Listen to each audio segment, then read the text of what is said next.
د مهربان خدای پر سپېڅلي نامه د کابل نیوز اوریدونکو السلام علیکم. په دې هیله چې ښه وخت ولرئ. درنو اوریدونکو، نن مو خبر او نظر ځانګړی کړی دی د ټاکنو مسایلو ته چې په دې وروستیو کې ولسمشر درېیم تقنیني فرمان توشیح کړ او په دې تقنیني فرمان کې د حوزوي ټاکنو د ترسره کېدو لپاره څخه هم څه ویل شوي دي. په لومړیو کې دا وویل شو چې په دې طرحه کې راغلي، خو وروسته بیا د ولسمشر دویم مرستیال ویلي چې دغه چارې مدیریت یې د ټاکنو خپلواک کمیسیون ته ورسپارلی دی. د ټاکنو خپلواک کمیسیون د هیواد شرایطو ته په کتو د ټاکنو حوزوي سیستم ګټور بولي، خو وايي حکومت د حوزوي ټاکنو د ترسره کولو لپاره باید زمینه برابره کړي.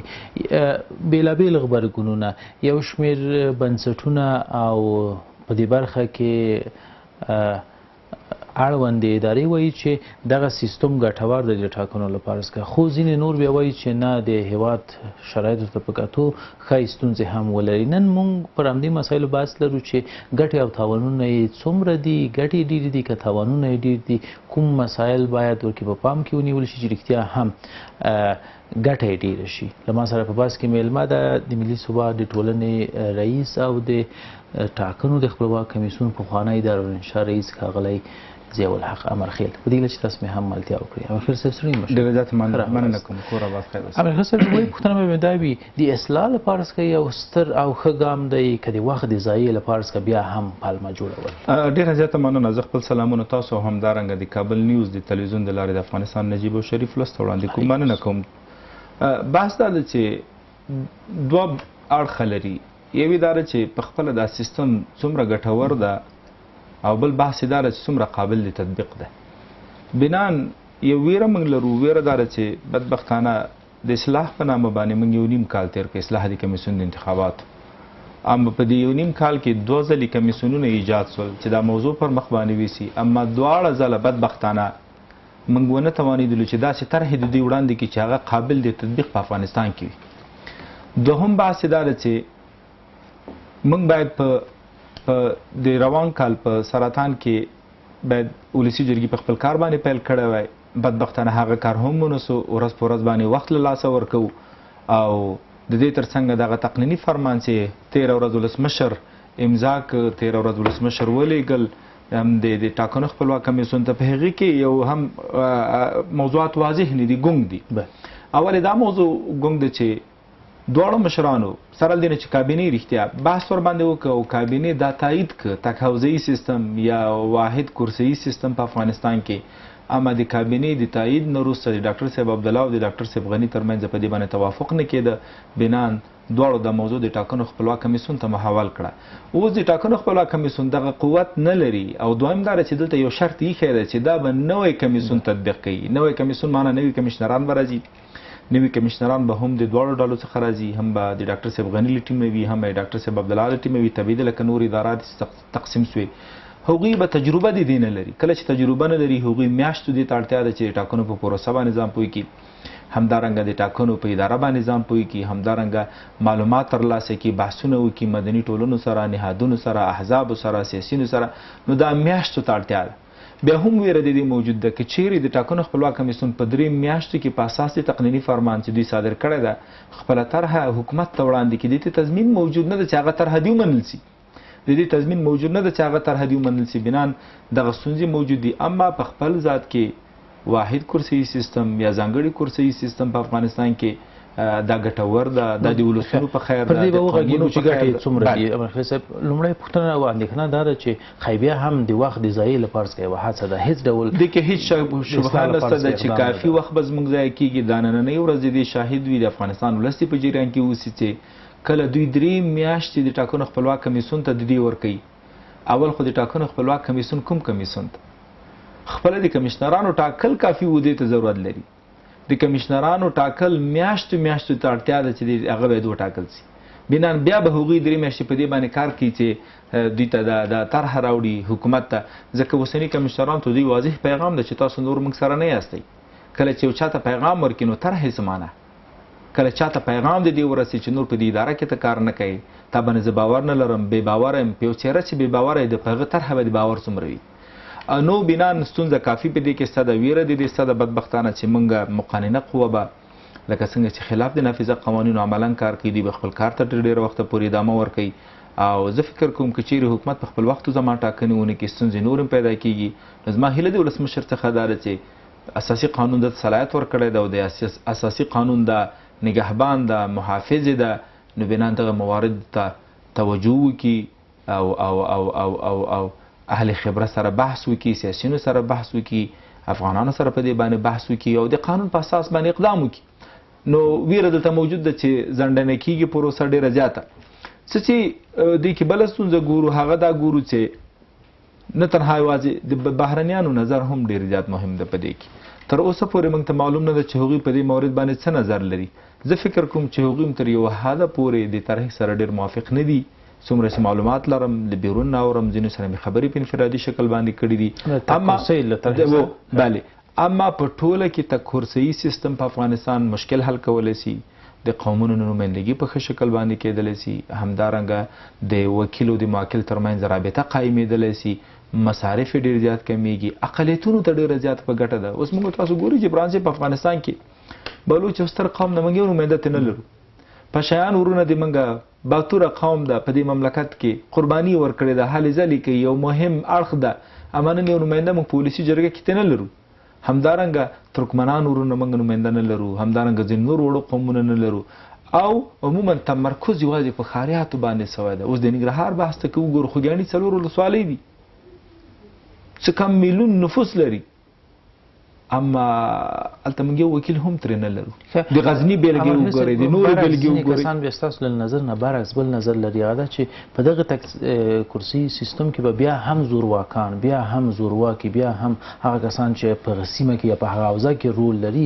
هغوی به بیا وشي کولی پارلمان ته لاره پیدا کړي یعنې افراد به بیا دلته بیا هم کمزوري اوسي زه په یو بل ځکه چې د ټاکنو خپلواک کمیسیون سره مې کار کړی ده او تجربه په دې برخه کې لرم د موږ د زورواکانو رای همیشه د پرامنو مناطقو څخه نه دي د زورواکانو رای همیشه د ناامنو څخه وي په ناامنه کې دوی ګټه داره چې هلته ناامني وي دوی صندوق هم ډکولی سي دوی د ټاکنو خپلواک کمیسیون ته رشوت هم ورکولی سي دوی همدارنګه هلته هم پولیسو سره محلي حکومتدارۍ سره هم په تماس کې زیاتره دوی ګمارلي دي نو بنان زه نه غواړم په کابل باندې ډېر بحث وکړم خو د ننګرهار بحث یې درته ووایم د موږ 3 وکیلان په ننګرهار کې د کوټو بټي کوټ نه رای راوړي نو دا ځل به کوټ بټي کوټ د منطقي حوزه سي نو بنان یو نفر به ترې راځي ځکه هر سړي کوشش کوي چې هلته سرمایه ګزاري وکړي ځکه ناامن د ناظر نه ځي نو بنان د زورواکانو په وړاندې باندې دا یو چلنج سیستم ده دا ځل به ځوان قشر لپاره دا ښه زمینه برابرېږي باسواده قشر لپاره به ډېره ښه زمینه برابرېږي تحصیل کردهو لپاره به ډېره ښه زمینه برابرېږي نو دا د ټولو نه مهم بحث ده مهم ده او ګټور ده جالبه مسله دا ده راځي دغه پروسه لږ څه تشریح کړو ښایي اکثره افغانان په دغه مسایلو باندې سر خلاص نشي چې دغه کرسوي سیستم یعنې څه ټول افغانستان به یوه حوزه نه وي لکه تیرو ټاکنو غوندې هر ولایت کې به حوزې وي څنګه لږ زره تشریح راکړئ مخلص صاحب ګوري دلته خو یو دا ده چې زه نه پوهېږم چې د ټاکنو خپلواک کمیسیون به کوم ډول تصمیم نیسي آیا مثلا موږ 249 چوکۍ د افغانستان په سطح لرو 249 چوکۍ باندې افغانستان تقسیموي یا هر ولایت مثلا کابل 33 چوکۍ ده 33 استازي ځي ولسي جرګې ته په 33 کېږي یا خویندو لپاره ښځینه او کاندیدانو لپاره بیا هم یوه حوزه ټاکي دا وزې ټاکنو خپلواک کمیسیون وظیفه ده یا همدارنګه کوي مثلا 2-3 حوزې یو کوي مثلا 3 وکیلانو باندې یوه حوزه جوړوي یا په 4 یو جوړي یا په 2 یو جوړي دا اوس معلوم نه ده چې په کوم ډول دوی کوي اما یو څه چې دي چې ځینې دوستانو په دې باندې انتقاد ده چې موږ دقیق ارقام د احصایې نه لرو زه وایم چې اوس موږ هم دقیق ارقام نه لرو دغه اوسنۍ تقسیمات مو هم په تخمیني شکل باندې دي په تخمیني ډول باندې دي دا هر ولایت هم چې دا کرسي ورکړي دي نو بنان کله چې دا هم تخمیني دي دقیق نه دي نو کولی سو چې په ولایتونو کې یو ویره دي دې څه ده چې ځینې زورداران سیاسیون او همدارنګه وکیلان به د ټاکنو خپلواک کمیسیون باندې فشار راوړي په هغه مربوطه ادارو به فشار راوړي چې کله حوزه بندي کېږي یو به ورته وایي چې ګوره پام دی چې سروبي ما سره 20 ناحیې ته ونیسي بل به وینا چې سروبي پام دغه دی چې 20 ناحیه به له چهاراسیاب سره نیسي یا مثلا د خیرخانې بحث به چې پام دی دا به کلکانو سره نیسي قرهباغ سره به یې نه نیسي یا مثلا د ارغندي بحث ارغندي له پنځمې حوزې سره ونیول سي، کارغندي له پغمان ولسوالۍ سره ونیول سي.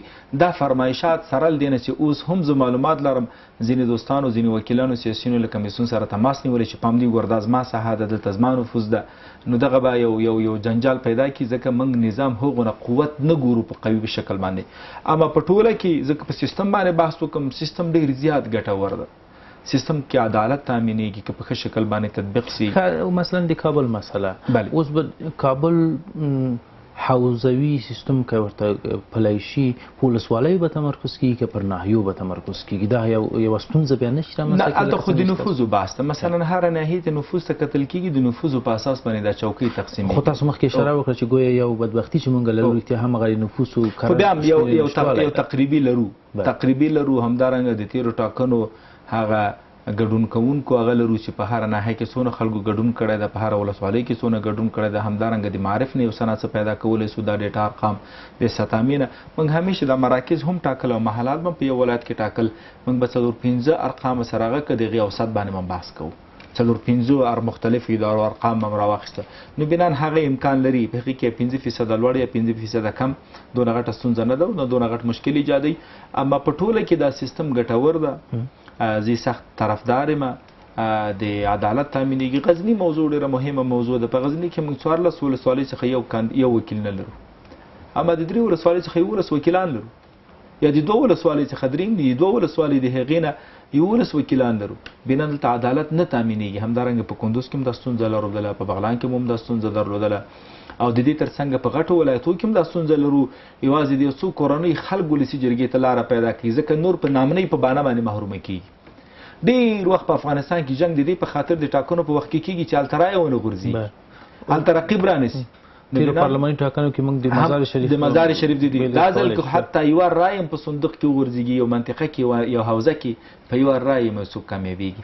بنان په هغې ځینه به نماینده موجود وي، د هغوی ترمنځ به ډېر ښه تماس نیول کېږي. او دا د رئیس جمهور ته هم ډېره ګټه کوي. جبران صاحب ګټه یې دا ده چې هغه افراد او هغه شخصیتونه چې ځان کاندیدان کوي یا د رئیس جمهوري ته درېږي، هغوی په اسانه پوهېږي چې چا سره خبرې وکړي، چې څوک ورته کمپاین وکړي. مثلا د کابل د بغلان د ما یاد چې کله په تېرو ټاکنو کې بغلان نه به چې هر سړی راغی یا نورو ولایتونو مرکز په کاندیدانو به ګرځي، موږ ته ما سره 15,000 نفوس ته 80,000 نفوس ته فلانه د ټول بغلان به یې دعوه کوله. دا ځل به بغلان واضح معلومیږي چې 8-9 وکیلان لري. مثلا هغه رئیس جمهوري ته څوک کاندید په کومه منطقه کې څنګه تمرکز وکړي، هغه نه همکاري وغواړي، د هغه نفوس معلومي او د شفافیت لپاره ډېر ښه ده. مثلا تاسو کاندیدېږي کابل، 513 مرکزونه په کابل کې موجود دي، ته 513 نفر نسي ګمارلی چې په هغو ورځ ټاکنو کې تا نظارت وکړي. او دوهم دا چې دا ډېر غټ مصارفو ته اړتیا لري. دریم ته په ټول کابل کې خپل کمپاین نسي کولی. ټول کمپاین لپاره قانون درته یوه میاشت درکړی، ته په یوه میاشت کې دونه ولسوالیو او ناحیو ته تللی سي. بنان د تا د کار ساحه به محدوده سي. ته که 2 بیلبورډ هلته ولګئ او 1000 پوسټر یې هلته ولګئ، او باور لرم که په یوه میاشت ورته کمپاین دقیق وکړي، کور په کور ګرځېدلی سي. په یوه منطقه کې کور په کور ګرځېدلی، جمعه برنامه دې لوستلی سي، ورته ویلی سي چې دغه مې برنامه ده، دغه مې بیکګراوند ده، دغه مې اساس ده، دغه پلان لرم، په دغه شکل درنه نمایندګي کوم، دغه مې کور ده، دغه مې اصل و نسب ده. اما بنان دا د وکیل او د موکل ترمنځ مسافه ډېره لنډوي، د حکومت او د ولس ترمنځ رابطه کړه کېږي، مصارف یې کمیږي، همدارنګه نمایندګي په ښه شکل باندې کېږي، ځوان قشر ته چانس برابرېږي، تحصیل کرده ته چانس برابرېږي، زورداران ځپل کېږي په دې کې، ځکه زورداران عموما د نامنۍ نه بې نظارتۍ نه استفاده کوي. دا ځل په هر مرکز کې 140 ناظرین موجود وي، ځکه محدود ساحه ده. د بودیجې مسله بیا څنګه خپله د بودیجې د کمیسیون لپاره ډېره غټه نه ده. زه ځینې دوستانو دا 2-3 ورځې چې بحثونه یې په رسنیو کې اورم، غواړم هیله ترې کومه چې لږ دقیق بحث وکړي. د ټاکنو خپلواک کمیسیون په اوراقو باندې جبران صاحب ډېر غټ مصرف نه لري. د اوراقو بحث د ټاکنو خپلواک کمیسیون په نورو مواردو لري. اوراق موږ عموما چې کله به تېرو ټاکنو کې به هم چاپولې، منظمه کولې به هم ټول $5 میلیون د موږ مصرف. اما دلته بیا یو شی بل هم نظر کې ونیسي چې د کاندید مصرف ډېر زیات کمیږي. د کاندید مصرف کمیږي، ګټه موجود ده، ډېر زیات مثبت اړخونه لري.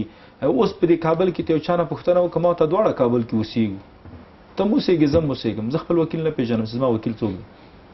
اما که ناحیو ته که حوزهیي سیستم چې زه به مې خپل وکیل پېژنم چې دغه زما وکیل ده، ما ورته رایه ورکړې ده، زما نماینده ده، او هغه به هم وایي چې و د رایه راکړې ده، زه دا مې موکل ده.